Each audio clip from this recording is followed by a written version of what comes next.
member introduction today, and we're going to hear from our current county executive, Shannon Braddock. More about all that in a moment. But first, and you can sit because we're not going to stand again until the music comes on. I hate having you stand this whole time.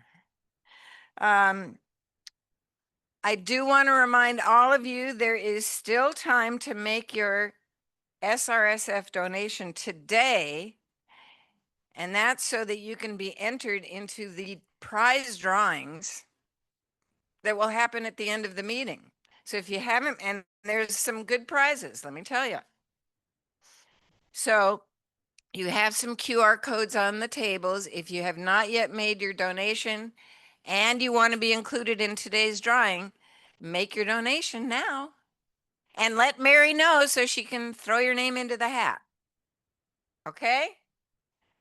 Now you can stand and join me in welcoming Trish Bostrom and Jevin Powell to the podium for today's music.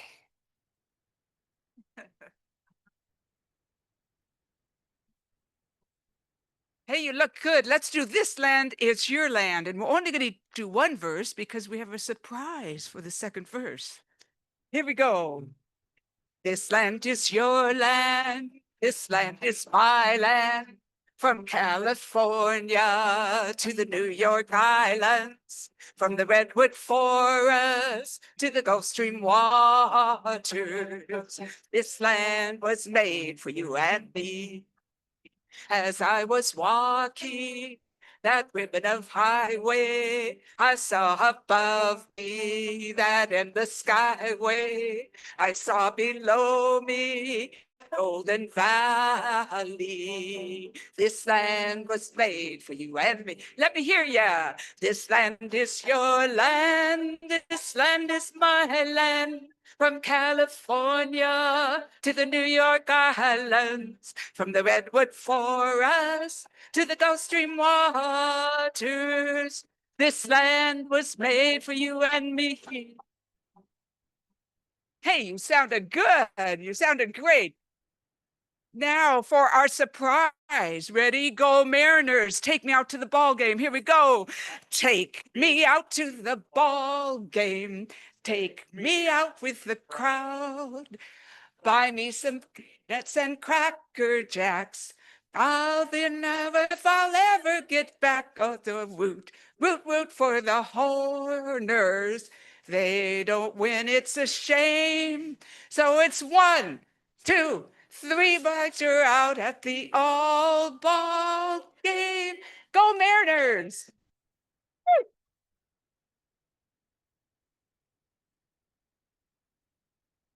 Go Mariners. I wore this blue just for them. Thank you, Trish and Jevin. And I also want to thank John Hojaboom. Where are you, John? Hi, John. Thank you, John, for greeting today. And thank you to Paul Casey for our meeting reporting. We do have some visitors with us today and some guests. I'm going to try to pronounce your names right. I may not, but please stand when I call your name and we will applaud all of you together. First of all, we have Brigadier Prashant. Did I do it right? From India. Juan Kato, are you here? Hey, Juan. An LT grad, just have to say, stay standing, everybody. Ariel Bello, Shannon Braddock, and Colby Smith. Thank you all for being here. And you may be seated. At this time, I want to welcome 2 formers to the podium. Former State Supreme Court Justice Faith Ireland, who is going to introduce our new member, former Police Chief Carmen Best.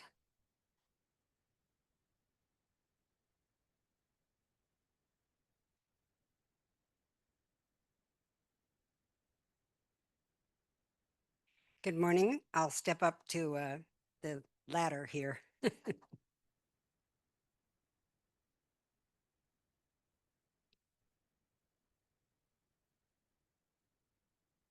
Okay, I have to turn the on switch. Yes, there we are. I'd like you to please welcome former Chief of Seattle Police, Carmen Best, to Seattle for Rotary.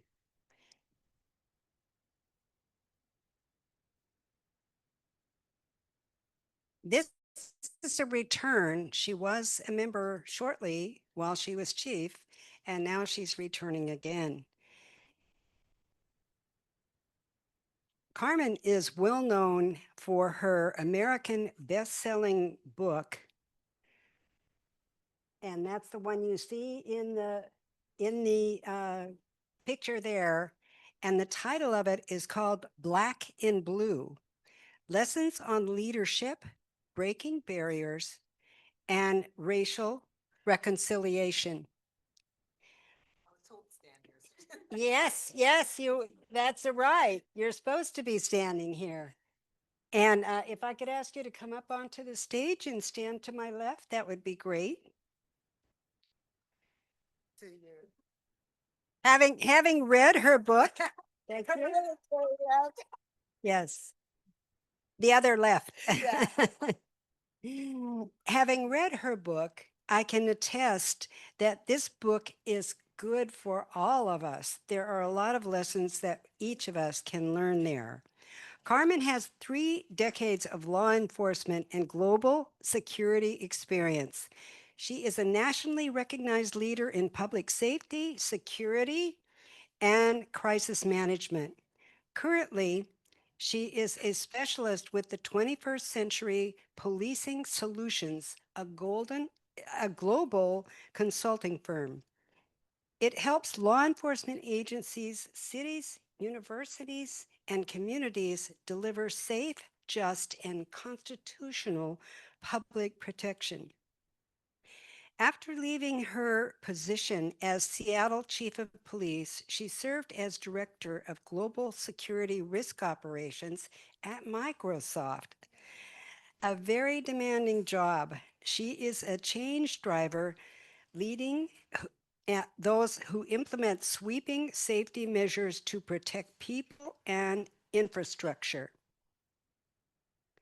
Beth served 28 years with the Seattle Police Department as the city's first African American woman chief of police, and there was only one woman before her. She oversaw nearly 2,000 sworn and civilian employees. She advanced key reforms in community engagement, transparency, and staffing. Under her leadership, record-breaking diversity in recruitment and hiring was achieved. Today, she is, next slide, do we have that? Yes. Today, she is a dynamic speaker and community activist. She serves on the Leadership Council for the United Negro College Fund of Seattle, the board of the King County YWCA, and Seattle University Criminal Justice Advisory Committee, among others. A Pacific Northwest native and U.S. Army veteran, Best has received honors for her contributions in law enforcement and community service, too numerous to name in the time that we have. I'll just say a few of these. The Ellis Island Medal of Honor and Ethics Award from the FBI, the Influential Woman of the Year Award, a National Leadership Award for the Urban Impact Vision from Mountaineering Award. And she was nominated for an Emmy Award for the public safety campaign that she had, Safe in the Sound. Best holds a Master of Science in Criminal Justice with a focus on leadership from Northwestern University. She is also a graduate of several FBI executive leadership programs.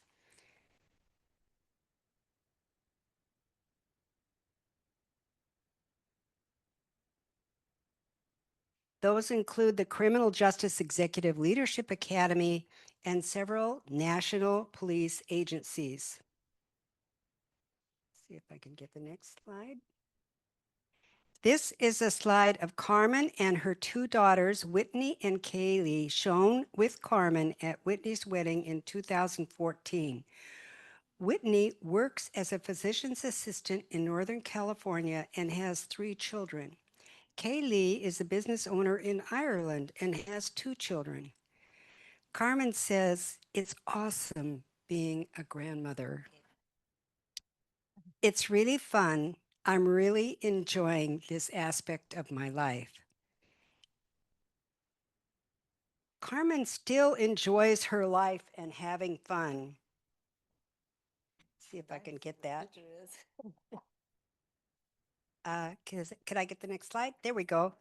As you can see that she is here this summer in 2025, as the Seattle Seafair Queen. And next slide, please. And of course, go Mariners! Carmen is with her sister and niece in September. Carmen, my time is up, but I hope you will enjoy Rotary as much as I have for the last 39 years. Thank you so much. That was so And sweet. I want to present you with a pin, and thank you very Thank much. you so much. Yes, I appreciate it. okay. Yeah. Well, you know what? They told me I wasn't supposed to say anything, but you cannot put a former chief next to a microphone. So I just want to say very quickly how excited I am to join all of you. I love the idea of service above self. You know, it's been really my life's mantra, and I know many of you in this room, I know personally, I'm excited to meet others, but You're gonna be expelled if you don't okay, get off. all right, I know. Jan's got her foot ready, so I'm getting out here quickly. But I just think I'm just such an honor to be here. So it's such an honor to join you all. So I can't wait. Thank you.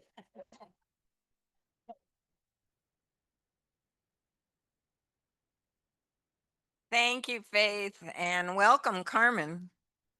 She made me kneel down in front of her during Seafair. I remember that. It's great to have you with us. Are we up to basic needs? Next slide, please. Today we're going to continue our exploration of basic needs, this time through the lens of the King County Executive's Office. If you've ever wondered who keeps the county running, making sure people have housing, food, and the basic needs that we all need to get through the week, it's the county executive. The person making sure that things are moving in the right direction. Please welcome past President John Bridge, who will introduce today's speaker.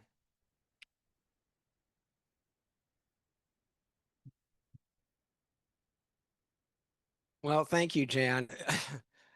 I thought you were going to introduce me as the next county exec. We have 2 fine candidates, and we actually have a county exec that I wish would just continue in that office. But I have the honor of introducing to all of you, which Jan almost started to do, Shannon Braddock. Now, Shannon has 15 years of local government experience, and she's the first woman to be a county exec here in King County. And aside from the fact that, of course, she's providing strong leadership and we love having her in that particular office, she has a strong community background. And part of that comes from the fact that she was previously a PTA leader, a board member of a number of nonprofit organizations. And I never heard of this one, West Side Baby and the West Seattle Food Bank. We have heard of that, of course. And you'll hear more about food banks in a few minutes after you speak, thanks to Jan over here. Shannon graduated from Western Washington University and the University of Washington, where she earned a master's degree in public administration from our great Evans School. And so Before I turn this all over to you, I need you to know how special she is to Bobby and me, because we knew very closely and know her dad, Dennis, who was also really involved in government. Dennis not only was a legislator, but he was head of DSHS for a number of years, the longest serving head of DSHS in Washington state. But we're here to hear from Shannon Braddock, part of that great family. Shannon, come on up and regale us.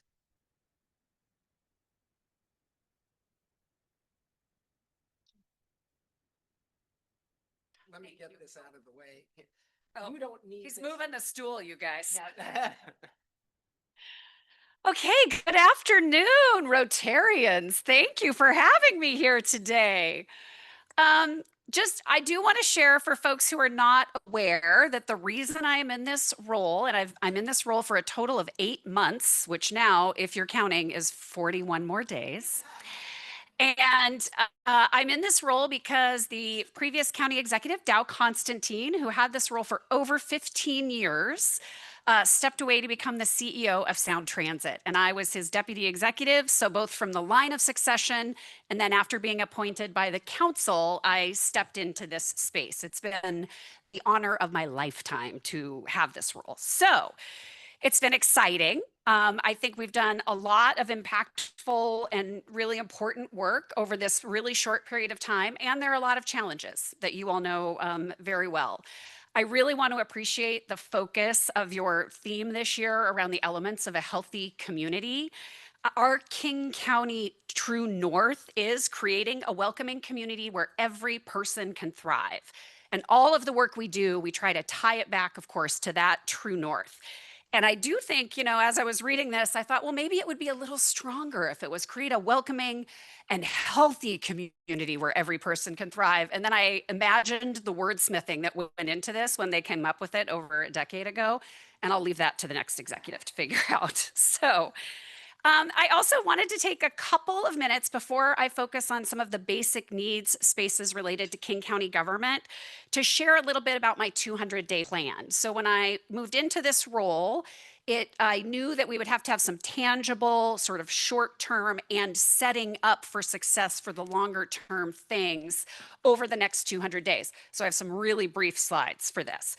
So we wanted to focus on some specific goals. If you could go to the next slide. One is regional readiness, responsible budgeting, and resisting federal rollbacks. So you can see a few specifics there, but we are definitely seeing in this unprecedented and pretty chaotic time a lot of uncertainty around federal funding that we've depended on in a lot of really important spaces, like food security and homelessness funding and other human services spaces and infrastructure things, dollars for Metro, money for Sound Transit, a lot of very important things. So we felt we needed to make sure we were really, Johnny on the spot on that one. So the next one is prioritizing children, working families, and the vulnerable. Again, this falls into your basic needs space very definitely. And I'll be happy to talk about more of these when we get to Q&A. I don't need to walk through every single one of these, but as I started, what I said when we went into creating our budget was, I want to be certain we are focused on the people and the residents of King County who need us most. So let's try to make sure we maintain that as we're making some really challenging budgeting decisions. Now, this next slide, I have to say, has a typo in it. Embracing best run government principles. I do want to be clear, the people who work on best run government don't run around hugging each other all day long, because that would not be cool. But I didn't look at the slides till this morning and did not see that typo. But our best run government is a lot around finding efficiencies, figuring out ways we can work better as a government, evolving, seeing where we make mistakes and how we have to make changes. And that is one of the most important things we do, I think, is evolve, right? We try new things, we take some risks, we balance those risks. And if they don't work, we try to adapt and adjust and move forward. And then also, of course, transition to the new leadership and setting the stage for the future is a really vital piece of our 200-day plan. So I'm proud of what we've been able to accomplish in a really short period of time. And as I said, happy to discuss more after I'm completed with a few basic talking points. So when I first stepped into this role, ironically enough, on April Fool's Day, that is not a joke, that actually was the date, I was prepared to lead the worst budget in King County history. We had a $150 million shortfall in our general fund. By June, that gap had grown to $175 million. And for folks who aren't aware, our general fund is what we call, it's like our non-mandatory budget area. So it's more flexibility in those dollars. There's a lot of money we have to spend on very specific things, most of our budget. But the general fund is the place where we have flexibility to support some incredibly important things like human services, our prosecuting attorney's office, public defense, sheriff's office, homelessness response. A lot of the things that people really look to the county for are things that our general fund supports. And when we don't have the dollars there, that's where we have to cut. We're not allowed to just move money from one place to another, even though we have such a large budget in some other areas. And oh my gosh, I'm going to grab a water. I just realized I meant to do that. Sorry. Thank you. I don't usually talk this many sentences in a row, so.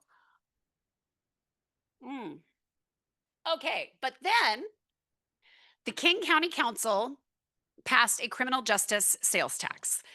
That criminal justice sales tax is a 1 cent tax sales tax, 1% sales tax, 1/10 of 1% sales tax, excuse me.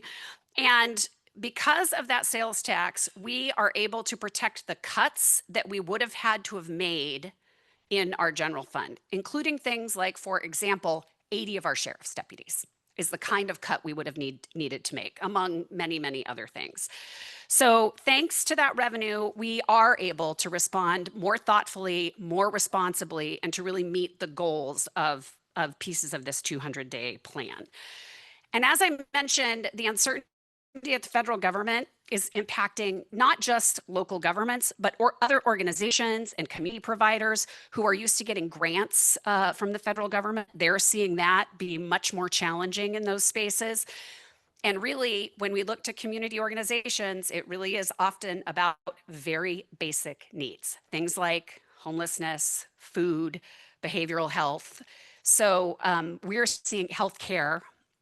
So we are seeing spaces where King County really needs to step up our game and really try to remain as focused as possible. So one of these areas, for example, is, as you all have heard, the Affordable Care Act is at risk, right? And so if we lose funding in that affordable care space, we have 67,000 King County residents who will no longer be able to afford healthcare. We already are basically at capacity for our public health services and other healthcare services that we provide. And the Medicaid restrictions that are being put forward by Congress, if changes aren't made there, an additional 215,000 people could lose coverage in this state. So this isn't numbers on a page. This is real people. So we know we need to do everything we can to work on that tremendous strain this will put on our local systems and try to protect those spaces if we get a sudden decline of funding. So as part of our budget strategy, I set aside $31 million from our hospital tax fund to create a Medicaid contingency through MID, which is our mental illness and drug dependency fund. And that is, it's a buffer. It's not, I have to say, I feel like I have to say it a lot because I don't want people to think we can solve this problem. The federal government has too many resources. What we can do is put a Band-Aid on it for a little while to at least come up with some other strategies, work with our communities, and figure out ways to respond. So the $31 million we're setting aside as a bit of a reserve, an as-needed reserve, depending on what we see happening as the federal government continues those negotiations. There was also a very real possibility that WIC funding was not going to be available for our state. That's the Women, Infants, and Children's Fund. I mean, that's literally formula for babies. So we at King County worked with the city of Seattle. We were prepared on an as-needed basis to help fund that through the end of the year. That's all we could afford to do. We wouldn't be able to go beyond that. But thankfully, it appears we're not going to have to use those dollars in that way. So, but those are the kinds of things we're going to have to continue being prepared for and responding to because it's so unclear and day to day things are questionable about the kind of support we can expect from the federal government. And often the state gets money from the federal government as well, and some of that passes on to local governments. So it's quite a circle we're in right now. And so that access to healthcare is one critical piece. Stable housing is obviously another essential piece. We have a homelessness crisis here. We have to continue to make further investments, but I have to tell you that homelessness space is one of the areas where we have the most challenge with federal cuts and with our own ability to keep funding things we were able to set up during the pandemic. So we got one-time dollars from the federal government during the pandemic. We were able to set up some shelters, emergency shelters. One of those shelters is in Sodo, and it has 269 adults who sleep in that shelter. We are able to fund that shelter through this budget through May of 2027, and that's it. So that's 269 people. One example of what we are going to have to be working on, the next executive is going to have to work on over the next year and a half to try to resolve and solve for that issue, because we do not want those folks having to be out on the streets again. We also invested about $3 million in youth and young adult homelessness prevention and about $3 million to create 81 new shelter beds in Federal Way, which is actually really awesome because we are trying to make sure, as we are collaborating with the King County Regional Homelessness Authority, our other 39 cities, that we are taking a regional response and approach to addressing this issue. And then there is the other issue that we are seeing a lot of more of now, and that is people in behavioral health crisis. So King County voters asked for urgent behavioral health care response in every part of our region when folks, voters, thank you all very much, approved the Crisis Care Centers levy in 2023. So that is a King County program where we're setting up 5 emergency crisis care centers, also one for youth, across the region. And we've been really working hard to take action on that initiative. The first one has opened in Kirkland. It's amazing. If folks ever are interested, they do have an online virtual tour, highly recommend. It's an amazing medical facility.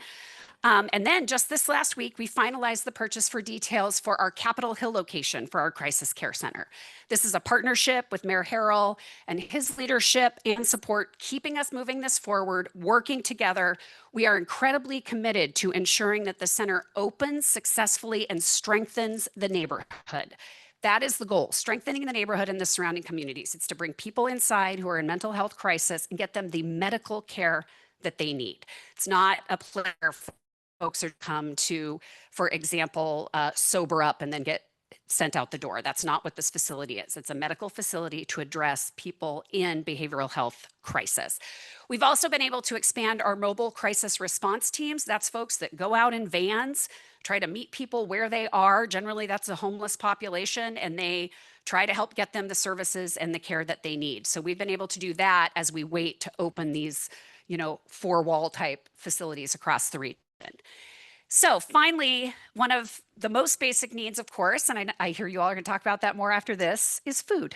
And I will just share a personal note, food banks. I grew up in Bellingham. My very first volunteer activity ever was at a food bank, and it just had an incredible impact on me as a young person to see people from my community in this space needing this most basic item.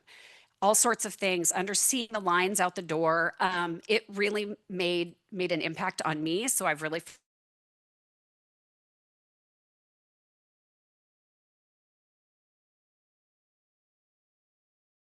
Seattle before I even had 3 kids, and one of them's 26. And I met David because I took a seasonal job at Northwest Harvest, and David was working there at Northwest Harvest. And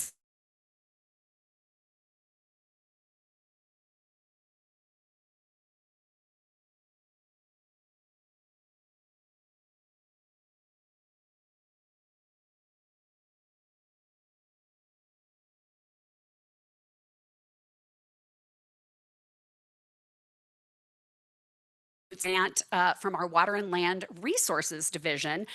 And this is really focused on helping local farmers, and in particular, folks who have historically not been able to get the kind of help they need for their cultural and underserved communities. It's to help them really do that local farming. It's a very, very cool project.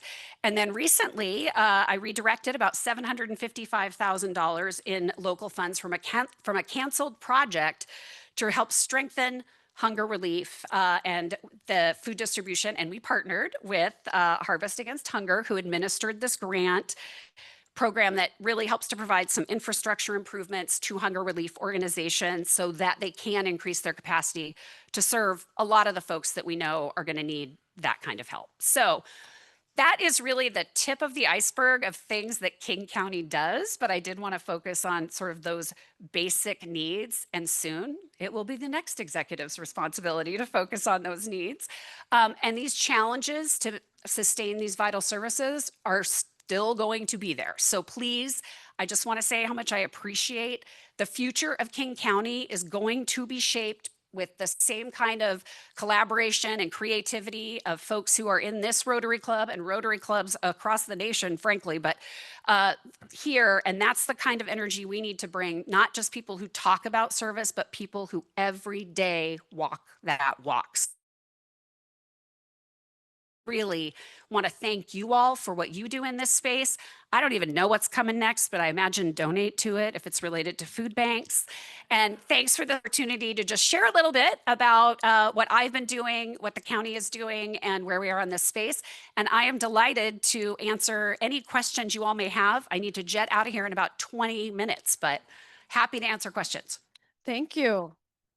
Oh my. I saw you first. Hi, thank you so much for coming, Dorothy Bullitt. Will you stay with the county? Certainly not right off the bat. I think it's much better for the new executive to be able to set their tone, have the employees look to them for that leadership. So I plan to take a little sabbatical, actually, and looking at opportunities for what comes next. So it's going to be a little bittersweet for me to leave the county, I have to say. My career has, I've grown up in my career in that space. So yeah. Hi. Hi. Virginia McKenzie, thank you for your leadership in visiting Seattle Rotary. I am concerned about the street prostitution and gang violence on North Aurora. I was wondering if you could please speak to that. Well, that is not in our jurisdiction as a county because it's in the city of Seattle. So Seattle Police Department and the Seattle Mayor's Office and Council do a lot of that response work. However, I will say our sheriff's deputies, if there are focused enforcement activities, we often get asked if we are able to partner in those spaces. At this time, I don't know that we've been asked to partner in that particular space, but for example, on 3rd Avenue, when we were having a lot of issues there, our sheriff's office stepped in assistance with the Seattle police to help them, do that work and have us help do that work to clean up portions of 3rd Avenue. So we have our sheriff's office is, it's got a giant footprint and it's a smaller department. And our priority has to be our unincorporated areas. There's about 250,000 individuals who live in our unincorporated areas. And then we have cities that we contract with to provide services for that kind of enforcement as well. So on the enforcement side, that's sort of that space. We are doing work though to try to prevent human trafficking. So we do have investments and we work with organizations to try to do everything we can to prevent human trafficking, which is some of that activity you're seeing there as well. So from the human services side, King County certainly plays some role there in trying to help prevent people from ending up on the street. Hi, Paul Spieldinner. Thanks for coming today. I hope you'll consider joining Seattle Rotary after you're finished with your current job. Thank you. You made a good case for the demands on the county, and there's always a need for more money to pay for all the things that citizens expect you to do. In the recent debate, both of the candidates to replace you said that they want to lift or remove the cap on property tax increases to deal with that. And I was wondering if you could tell us, where do you think that's a good idea, especially considering that landlords pay property taxes and that will go into rents? Yeah, I mean, this is part of the incredible challenge that we have is to get revenue to support folks that we need to support. We know it taxes our taxpayers, right? We know that is having an impact. King County does not have the same ability to raise revenues as, for example, the city of Seattle does. The city of Seattle can do different things around some business taxes, utility stuff. Like there's other options for them. We are limited to certain sales taxes and basically property tax, and then fees, of course, that support things like wastewater and stuff like that. So I definitely think we need to see if we, for example, if the property tax had kept up with inflation and population and there had not been a cap on it, we would have 400 million more dollars right now than we have to deal with doing these things, which would also mean we wouldn't have to go to the voters for other things like a parks levy or a best starts for kids levy or a crisis care centers levy, which is what we've had to do to go get support in some of those areas. I think you would see fewer of those kinds of taxes coming at you because we would be able to support our general fund in a different way. I will say we are supportive, though it doesn't like solve the problem. I think there's definitely an understanding that lifting the 1% is the way to structurally and long-term fix this issue. I would absolutely ask my elected officials, okay, does that mean you can give up some other tax somewhere else, cut some, stop taxing me for something else? And do you support a different cap that is maybe a 3% cap on property tax growth or right? Like that, I think helps to mitigate a bit what the impacts of that might be. But there is no question, folks, I am a homeowner myself. I see my property taxes go up. I know what it means. I remember when I was young and had no money, I was like, if I ever complain about taxes, like just, the horror. I get it. A lot of things when you're young that are not true, right? When you're a responsible adult out in the world. And that said, we are asked to provide these services. People turn to government for the things that private businesses, community organizations, whomever cannot do. That is what we do. So to do that stuff, we have to have money. And so it is, I just think the most important thing to do is act.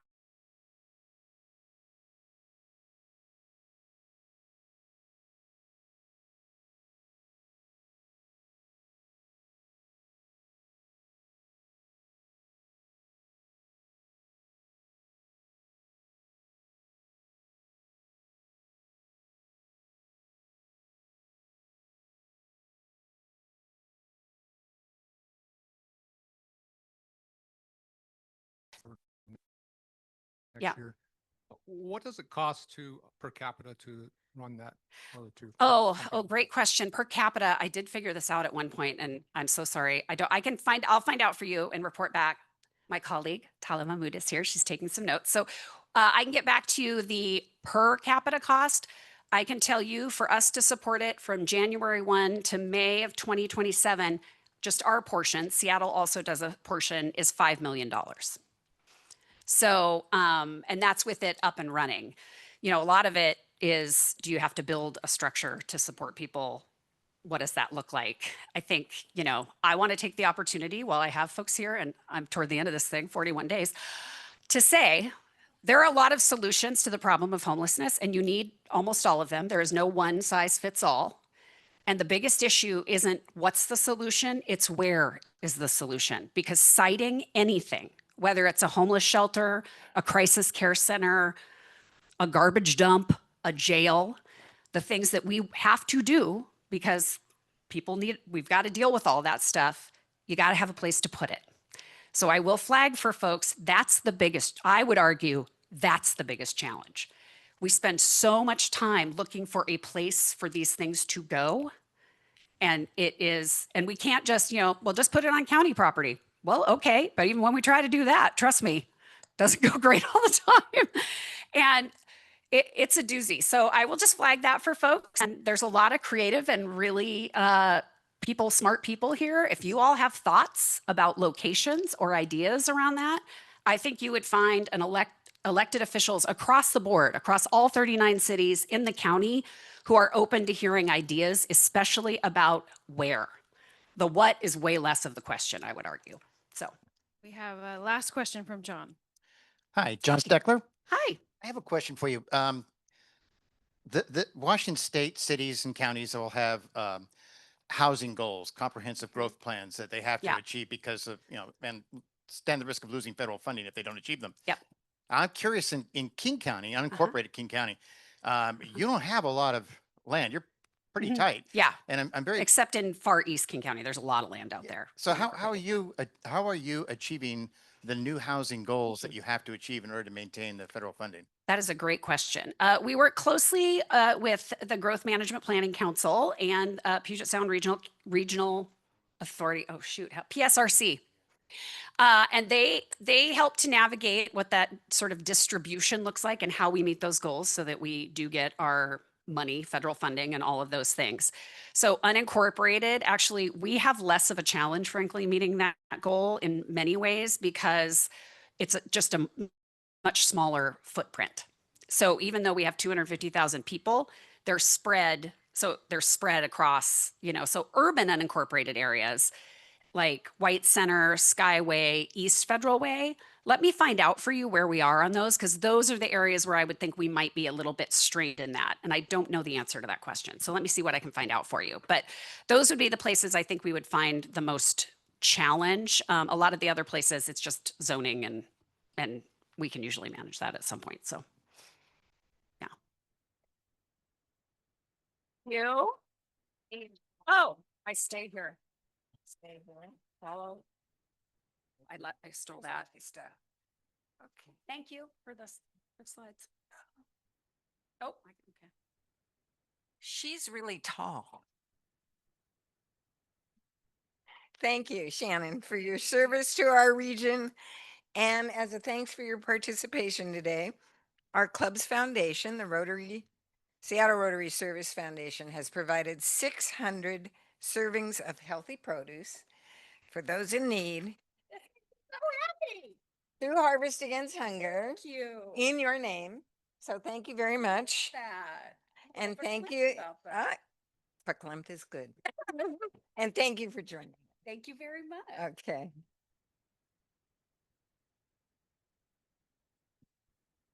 Thanks also to all of you who've donated to SRSF to make this possible. He's not here today. I want to thank REB Enterprises and Carl Benke for his meeting support this year and for his wonderful donation last week to the foundation. I also want to thank Bloodworks Northwest and the Westland Morse Group and Baird Private Wealth Management for their sponsorship support. Let's see, Nicole, do you have some announcements for us? And then we're going to get into some fun prize giving. Okay, so next Wednesday we're on Zoom. We have a panel discussion with David Bobanek, who we're going to hear from again, Julie Morris and Tim Batten from, we have Harvest Against Hunger, Wellspring Family Services, and Rotary Boys and Girls Club. And it'll be moderated by our SRSF president, Vicki Oxley. Where would she go? There she is. So we love our panel discussions on Zoom. Our last one was really good, so everyone tune in. And then Wednesday, October 29th, we will not be having a meeting. We'll have an evening event where Stephen, who plans our great events. This one will be with Chef Tom French. So it's from 5:30 to 7:30, and our newsletter and online you can register. I don't know the price. $30, not bad for dinner or snacks. It's dinner. It's dinner. That's so affordable. $30. Okay. Monday, November 3rd, we have hunger strike. If you haven't signed up with your neighborhood and you want to go bowling and help feed our communities, I've done it before with my boys. It's really fun. Anyone signed up that wants to brag? Okay, come on, guys. It's a battle of neighborhoods. I know I've done it with West Seattle, so bond together. And then we have November 5th, our next in-person lunch meeting. It'll be at the Motif Hotel. Sorry, whack, but we'll be at the Motif. So remember that, and I'm sure Mary will send you a reminder on text, and that's a reminder to sign up for Rotary Text if you have not already, because it saves you a bad parking at the wrong place. But that one will be a panel discussion with our 3 local leaders in public media. We have Cascade PBS, KNKX, and KUW. So come for that one. Okay.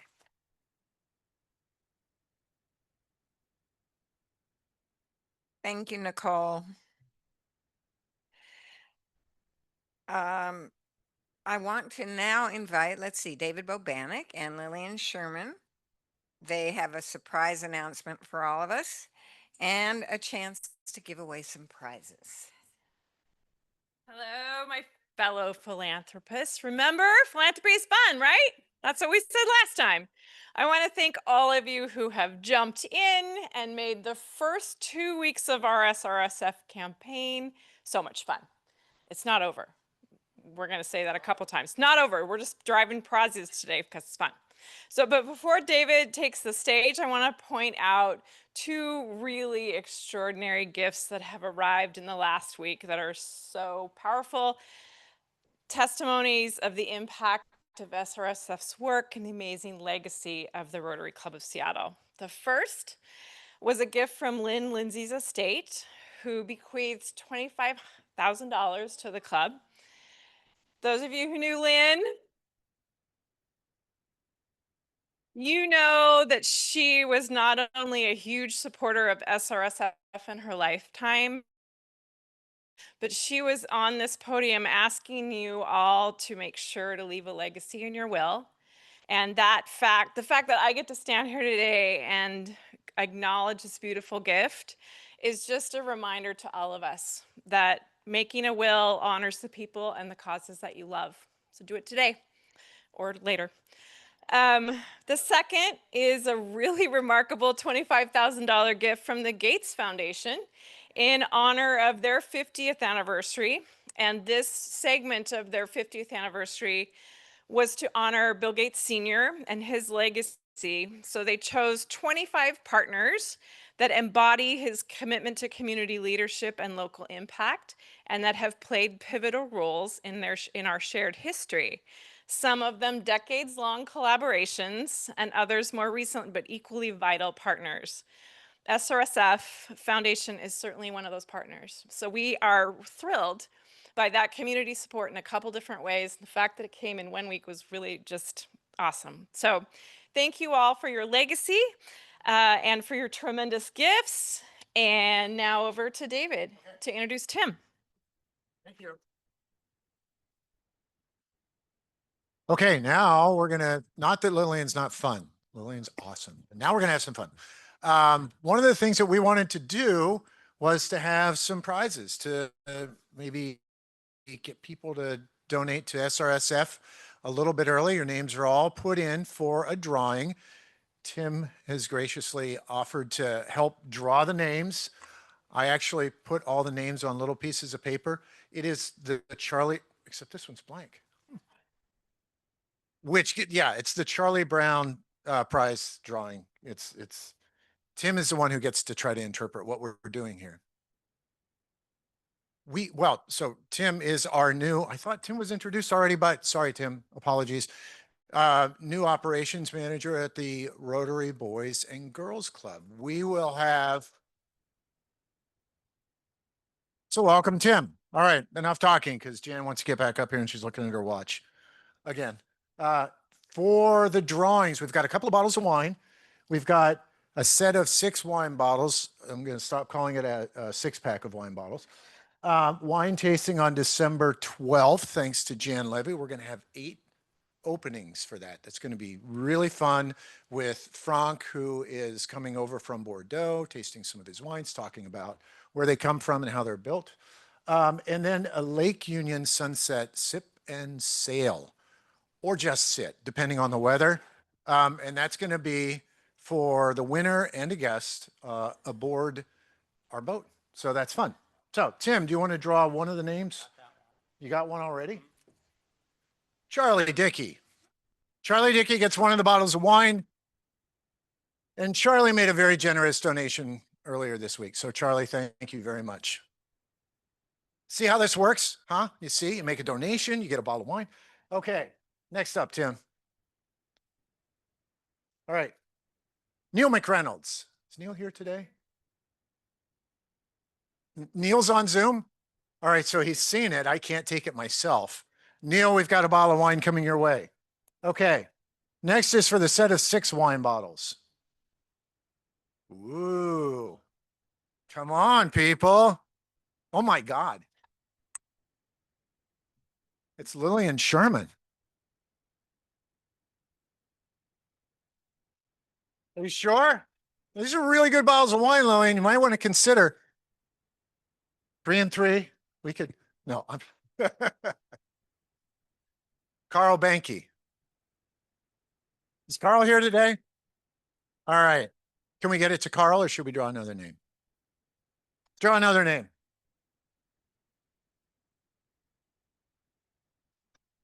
John Steckler.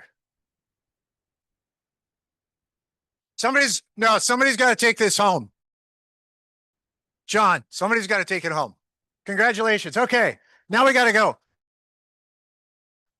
Really quickly, we're going to draw 8 names. All right. There's one, and that is, we rehearsed this.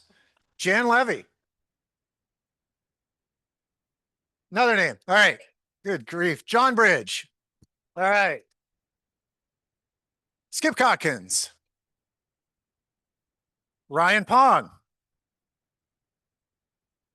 Robin Grad. Livingston Wernicke. How many is that? Is anybody keeping count? Thank you, Don. Thanks to the accountants. All right. Susie Rowe.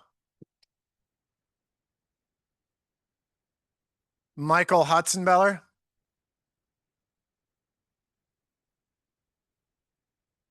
No, keep going.